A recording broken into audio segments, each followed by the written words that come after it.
दोस्तों नमस्कार। स्वागत है आपका एक और नए और शानदार वीडियो में।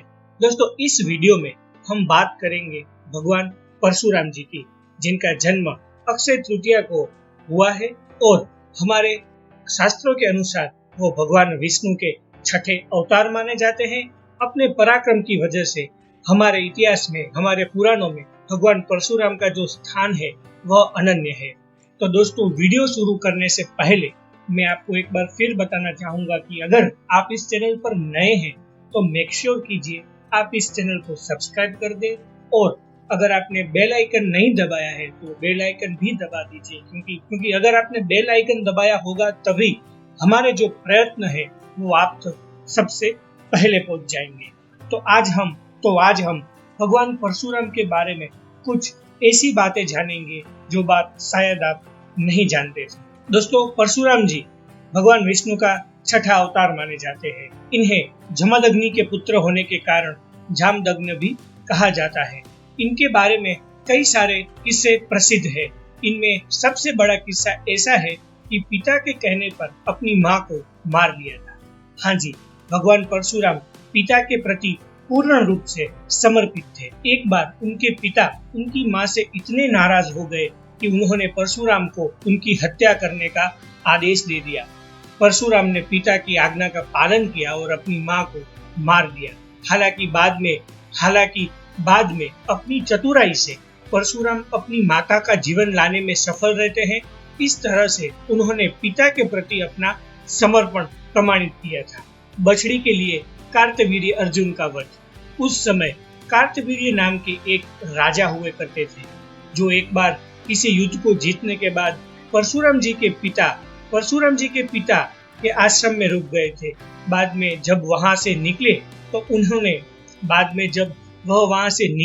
तो उन्हें कामधेनु का बछड़ा पसंद आ गया था। राजा बलशाली थे, वह बछड़े को ले जाना चाहते थे, लेकिन जब परशुराम जी को यह जानकारी मिली तो उन्होंने उस राजा का भी वध कर दिया। परशुराम के बारे में कहा जाता है कि उन्होंने 21 बार इस धरती को क्षत्रिय विहीन किया था। तो उनके बारे में तथ्य ये है, भगवान परशुराम ने कार्तवीर्य अर्जुन का जो वध किया था, उनका बदला उसके पुत्रों ने परशुराम के पिता को मार कर किया था। क्षत्रियों के इस कृत्य को देखकर भगवान परशुराम बहुत क्रोधित हो गए। उन्होंने कार्तवीर्य के सभी पुत्रों का वध कर दिया। जिन जिन क्षत्रिय राजाओं ने उनका साथ दिया था, परशुराम ने उन सभी का वध कर दिया। सिर्फ इतना ही नहीं, माना जाता है कि परशुराम ने 21 बार क्षत्रियों को मारा था। समग्र पृथ्वी ब्राह्मणों को दान कर दी। अब क्षत्रियों को हरा तो दिया, यानी कि परशुराम जी पूरी पृथ्वी के राजा हो गए। तब महाभारत में एक बात आती है।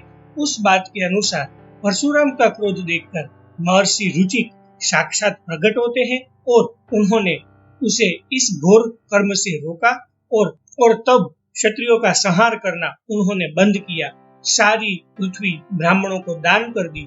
स्वयं महेंद्र पर्वत पर निवास करने चले गए। परशुराम को बचपन में उनके माता पिता राम कहकर बुलाते थे।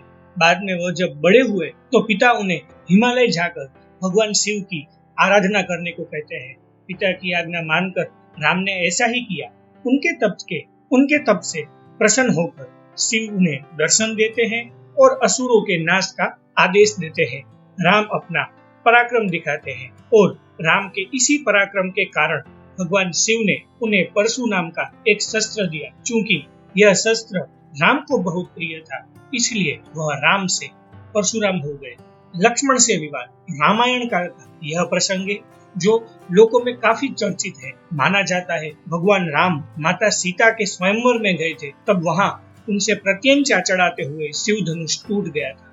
धनुष टूटने की आवाज सुनकर भगवान परशुराम भी वहां आ गए। क्योंकि यह धनुष शिव का था, इसलिए परशुराम जी को क्रोध आ गया। भगवान राम एवं लक्ष्मण से वह उलझ पड़े।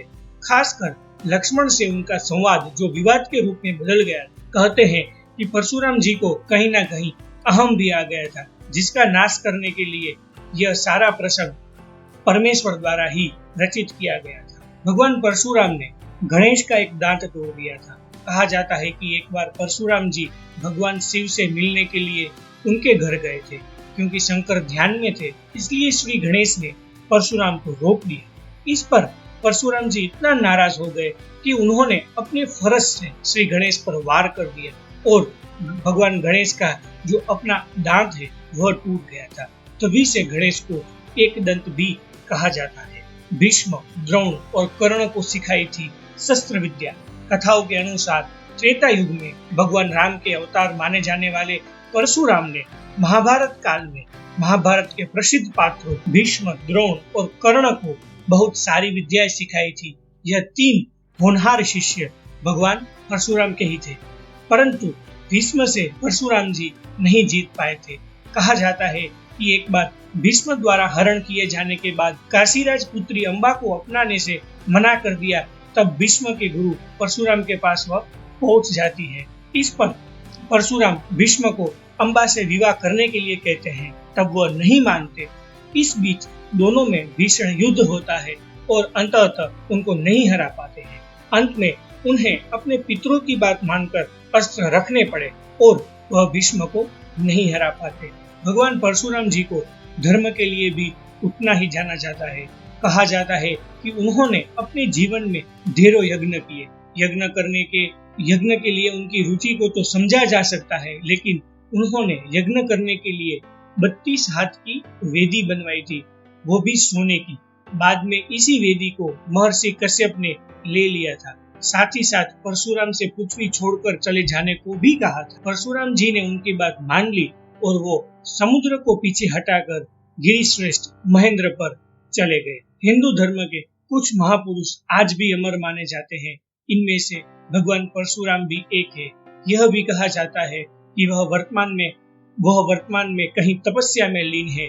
अगर ऐसा है तो हम भगवान से प्रार्थना करते हैं कि आज जो पृथ्वी पर सबसे बड़ा संकट आ गया है कोरोना महामारी का, वह संकट से पृथ्वी को बचाए और सारी विकृतियों को मार दे ताकि सबका कल्याण हो सके।